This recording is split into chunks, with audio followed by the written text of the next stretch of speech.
All right, guys. So I promise I'm not trying to be the Grinch that stole Christmas. I'm simply just talking about the news, right? And unfortunately, even bad news is news I still have to talk about because it is major news. As I have been following this, we all have been following this, and it looks like as of right now, Kari Lake is going to lose her election challenge in which she challenged the results of the Arizona governor election in court. She actually got her day in court, unlike a lot of these challenges. She actually, again, was able to present her evidence and to make a case before a judge that, hey, this didn't go right. And, she felt like the election should have been overturned or there should be a redo. Now, at the crux of her claims is that there was intentional mismanagement of the ballot / tabulation process. There were ballots that had the wrong printer settings, right? Wrong printer size. I think that it was like 19-inch ballots that were printed that was supposed to be 20-inch, and that's what threw some of the machines off, right? That's what caused some of the problems with tabulating the votes. She also says that chain of custody was broken when transporting some of these ballots that needed to be, verified, and the signatures get verified and need to be counted. But she made a lot of claims, right? And she had an opportunity to make, her case in court. And at least as of right now, it looks like she's going to lose.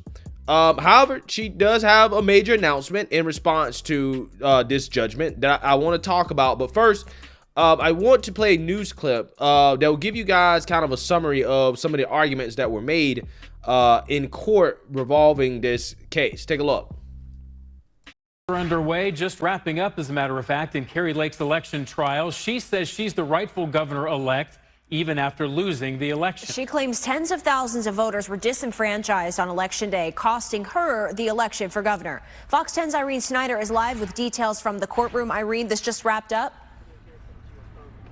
Well, Christina and Brian, good evening. We just got out of the courtroom. We were in there for about 8 hours today. Still no result yet. Kari Lake's team focusing on ballot and printer issues while attempting to overturn the 2020 election. Republican Kari Lake back in court today, challenging her gubernatorial election loss to Democrat Katie Hobbs. Lake's team focusing on ballot and printer issues during the 2022 general election, arguing voters were disenfranchised. One of the witnesses, Director of Big Data, Richard Barris, claiming 25,000 to 40,000 people weren't able to cast their vote.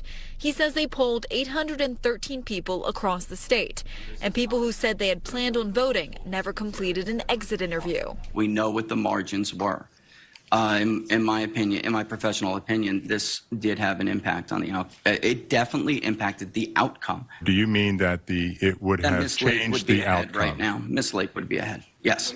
Witness for the defense included political science professor Dr. Kenneth Mayer. He criticized Barrs' assumption and says after analyzing the data, he found no evidence any voter was prevented from voting. The entirety of his conclusion rests on the inference that because people in his exit poll, because people who said they were going to vote didn't respond to his poll, that he is making the assumption that every one of those people who didn't respond to his poll tried to vote or didn't vote because they were disenfranchised, that he's essentially taking that non-response rate. Election officials also taking the stand today, acknowledging there were issues with the printers on Election Day, adding that 3 locations also had shrink-to-fit issues, meaning that the printing on the 20-inch ballots were too small and therefore rejected. Those ballots came back to the central count facility, and then we had hired duplication boards, a bipartisan team,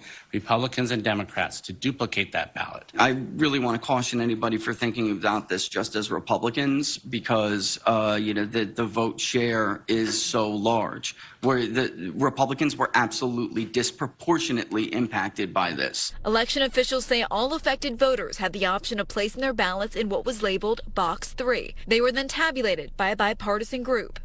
They say no one was prevented from voting. And we did just speak with Kari Lake a moment ago. She came out of the courtroom. She says she feels confident in her legal team, her attorneys, and she says also that she is praying the judge was listening and will make the right decision. She also called the witnesses for the defense activists, while she says the witnesses they called up to the stand were experts. Reporting live in Mesa, I'm Irene Snyder, Fox 10 News. All right, so you've seen that, you heard that. Let's read about what the judge says, and we'll get into it and go from there. An Arizona judge has ruled against Republican Kari Lake's challenge to the result in the November gubernatorial race, where Democrat Katie Hobbs was declared the winner by roughly half a percentage point. In a decision Saturday, Maricopa County Superior Court Judge Peter Thompson, who was appointed by then Republican Governor Jan Brewer, found that the court did not find clear and convincing evidence of the widespread misconduct that Lake had alleged had affected the result of the 2022 general election. The judge rejected Lake's claim that problems with ballot printers at some polling places on election day were the result of intentional conduct. Now, here's the thing. What Kari Lake was arguing is that, well, it's just funny how they had these, ballot printing problems on election day, right? They didn't have these problems before election day, and they know that, Republicans tend to vote the most on election day. So it just so happened that, these problems occurred at polling locations where, Republicans vote, and also on a day where Republicans, again, tend to vote the most, right? And this is why she's making an argument that, there were both sides that were disenfranchised, but Republicans seem to be disenfranchised the most. And that had to be intentional, right? That is what her argument is, that was done intentionally. Now, the defense basically said that this was a malfunction, and that the ballot printer settings were changed when technicians went in to fix issues with the ballot printers, and they changed the settings. This is what they're saying. Now, this allegedly happened at multiple locations, but again, Kari Lake is saying that had to have been done intentionally in order to disenfranchise voters, to keep ballots that mainly are going to be Republican ballots from counting. That is what the argument was from Kari Lake. The judge said Lake's witnesses didn't have any personal knowledge of intentional misconduct. Quote, the court cannot accept speculation or conjecture in place of clear and convincing evidence, Thompson said. In the ruling, the judge acknowledged the, quote, anger and frustration of voters who were inconvenienced in the election, but noted that setting aside the results of an election has never been done in the history of the United States. Yeah, I'm not sure how relevant that should be to the ruling, right? It doesn't matter if there's precedent for doing this. If it's the right thing, then you do the right thing. I feel like the judge should have left that out, right? He should have just said, look, I don't find any evidence here of any wrongdoing.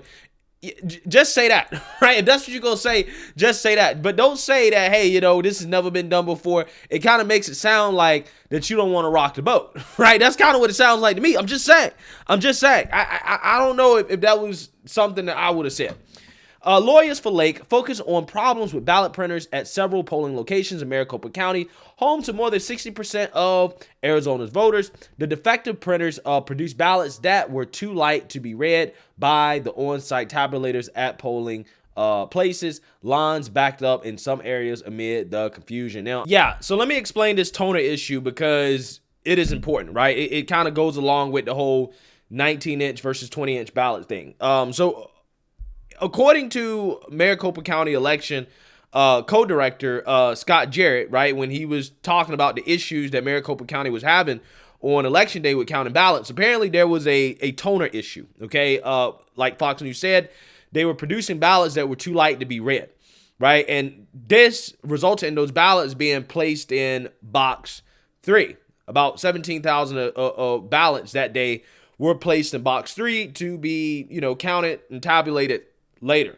Now, while fixing these toner issues, the technicians at least 3 of the polling locations had changed the printer settings, right? And that's how you ended up with the ballots that were, 19-inch versus 20-inch. That's how that happened. Now, there was about 1,300 ballots that ended up like that. They were basically too small to be read properly. And they're saying that, don't worry, we all tabulated those things by hand. We duplicated the ballots by hand, aka they filled out the ballots by hand. And then they actually, counted them, and all those votes counted, okay? But don't ask any questions about, how this manual process was done, okay? Whether or not it was actually done correctly, right? Don't ask any questions about that. Just understand that it was all human error, okay? Nothing intentional going on here whatsoever. It was all human error, right? That is the way the Maricopa election and county officials are explaining the issues, the technical issues that happened that day, in which, Kari Lake is saying that it was intentional, right, as a way to suppress Republican votes. They're saying, no, it wasn't intentional. It just so happens that the printers had an issue. It had to be fixed. The technicians changed the settings on accident at, 3 locations or whatever. They all happened to be at places that were more conservative leaning, more Republican voters on a day where, more Republican voters tend to vote. And that is how we got the problems that we got. But don't worry, all the votes were counted correctly. Lake's attorneys also claimed the chain of custody for ballots was broken at an off-site facility where a contractor scans mail ballots to prepare them for processing. They claim workers at the facility put their own mail ballots into the pile rather than sending their ballots through normal channels, and also that paperwork documenting the transfer of ballots was missing. The county disputes the claim.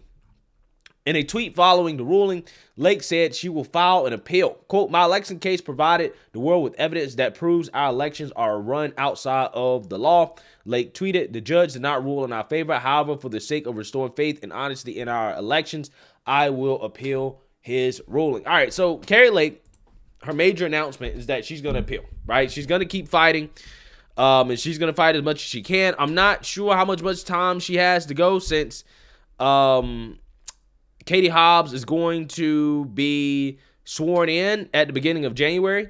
So I'm not entirely sure if she's going to be able to get through the appeal process fast enough or before that. But, I mean, if she wants to keep fighting, I mean, that is her right. I mean, in my opinion, I don't see anything wrong with fighting as much as she can legally if she truly does believe that, there was some intentional misconduct that changed the outcome of this election. If she really does believe that, then I don't have a problem with her continuing to fight. I'm just sick of these issues that always tend to happen around the election, right? Specifically in states like Arizona, right? Happened during the 2020 election, where Arizona had a problem with counting votes, in the sense that it took them forever to actually count votes. There's always some problems that occur on election day that drags out their election for a whole week. Again, Arizona has an election week, versus you have a state like Florida that has a bigger population, more people vote there, and they're able to get all their votes counted overnight, right, before midnight. It doesn't make sense. I think regardless of, again, what the outcome is here, I think that the election officials in Arizona really need to do some self-reflection and figure out, how in the world can we streamline our election process to the point where we can actually get these votes counted the day of, and we can get the election results out the same day? That way, you really don't have as much room for these types of challenges and these types of questions that are being asked by people when it comes to, whether or not the election was conducted properly. It is the counting over, the vast, number of days after the election that I think people really start to have questions about what's going on behind the scenes, right? And again, this is why you really do need to have a system like Florida, where, they can get this, done with integrity and efficiency on time. Then you avoid these types of challenges, and, you avoid these types of speculation and people not having faith in the process. But I will say, I am happy that Kari Lake had her day in court, right? And to get a chance to actually back up her claims. Again, that doesn't happen with most of these cases, and she actually had the opportunity to do that, right? But, moving forward, I'm just gonna be honest with you guys. I'm not one of these people that's gonna try to, give you hopium or anything like that. I'm just telling you, I wouldn't expect too much to change here. It just looks like that this is gonna be what it is. But regardless, I think that Kari Lake has a bright future ahead of her, regardless of what happens with this situation. I think that if a Republican happens to win in 2024, I think she would be the number one candidate for press secretary, in my opinion. And I think that, she will remain politically relevant. She's a superstar. And I think that this is not going to be the last that, we hear of her, or that she's going to be involved in something. She's going to have some major role in the Republican Party. So, with that being said, I mean, it's not the news that I wanted to deliver. Obviously, I was hoping the same things that you guys was hoping, but, it is what it is. She got her day in court. She's going to keep fighting it out, and we'll see what happens. Let me know what you guys think. Make sure you like, comment, and subscribe. Most importantly, share a Black conservative perspective. Peace.